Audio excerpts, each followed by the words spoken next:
তর্জনীটার একটা আঙ্গুল নড়ানোর ক্ষমতা তোমাদের নাই। শেখ মুজিবের ইতিহাসে ছেলেপেলেরা যেসব কথা বলছে তাদের পিছনে আর একটা অন্ধকারের শক্তি আছে। সেই অন্ধকারের শক্তিটা হলো, এখন আমি বুঝতে পারি, যদিও প্রথম দিকে আমি প্রতারিত হয়েছিলাম, ভুল বুঝেছিলাম, এখন আমি বুঝতে পারি এর পিছনে একটা অন্ধকারের শক্তি আছে। যে শক্তিটা 1971 সনে বাংলাদেশের মুক্তিযুদ্ধকে যুদ্ধ করে অস্ত্র হাতে নিয়ে আদর্শিকভাবে বাংলাদেশের মুক্তিযুদ্ধকে তারা বিরোধিতা করেছিল, দল করে, দালালি করে, রাজাকার হয়ে, আলবদর হয়ে, আলশামস হয়ে। সেই শক্তির জীবিত মানুষেরা অথবা তাদের পরবর্তী পুরুষেরা এটার পিছনে কাজ করছে বলে আমার মনে হয়। আর যেসব যুবকেরা আজকে, আমি জানি না কি উৎসাহে, কি উদ্দীপনায়, কি স্বপ্নে বিভোর হয়ে তারা আজকে এসব কাজ করছে, আমার কোনো আপত্তি নেই, তারা করে দেখতে পারে। কিন্তু এটার নাম কিন্তু বাংলাদেশ, জাতির নাম বাঙালি জাতি। যে লোকটার বিরুদ্ধে প্রতিদিন বাজেভাবে কথা বলে সেই লোকটার নাম শেখ মুজিবুর রহমান।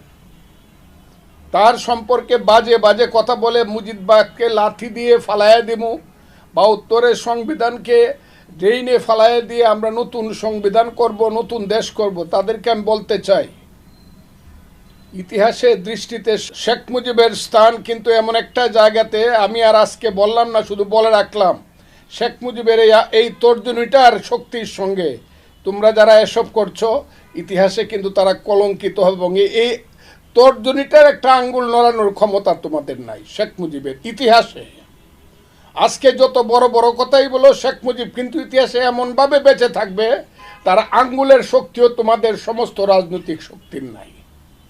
কাজেই একজন লোক 15ই আগস্টে নির্মমভাবে, ষড়যন্ত্রমূলকভাবে সাম্রাজ্যবাদের চক্রান্তে নিহত হয়েছে, তার ব্যাপারে আজকে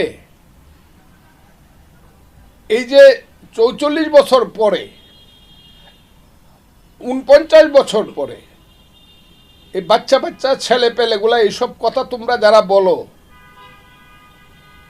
আমি তো দেখছি যে তোমরা তো কেউ কেউ ছাত্র, প্রায় সবাই ছাত্রলীগ করতা, নাকি ছাত্রলীগে তোমরা অনুপ্রবেশ করেছিলে।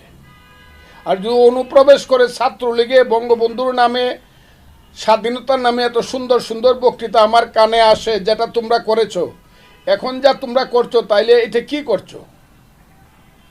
তাইলে কি তোমরা মুনাফেক? আর মুনাফেক কিন্তু যুদ্ধে জয়লাভ করতে পারে না। মুনাফেক মানুষকে কষ্ট দিতে পারে, জাতিকে কষ্ট দিতে পারে, ইতিহাসকে প্রতারিত করতে পারে, কিন্তু মুনাফেক কিন্তু ইতিহাসকে প্রভাবিত করতে পারে না। আমি তাই আজকে বলবো, যারা এইসব করছে, ঠিক আছে, তোমরা তোমাদের কাজ করো, কিন্তু মুক্তিযুদ্ধকে নিয়ে এবং মুক্তিযুদ্ধের প্রধান নেতা বঙ্গবন্ধু শেখ মুজিবুর রহমানকে নিয়ে তোমরা যে কুশ্রী এবং বিশ্রী কথাগুলো বলে যাচ্ছ, এইগুলা কিন্তু একদিন ইতিহাসে প্রমাণিত হবে যে তোমরা হলো ইতিহাসের বিরুদ্ধের মানুষ।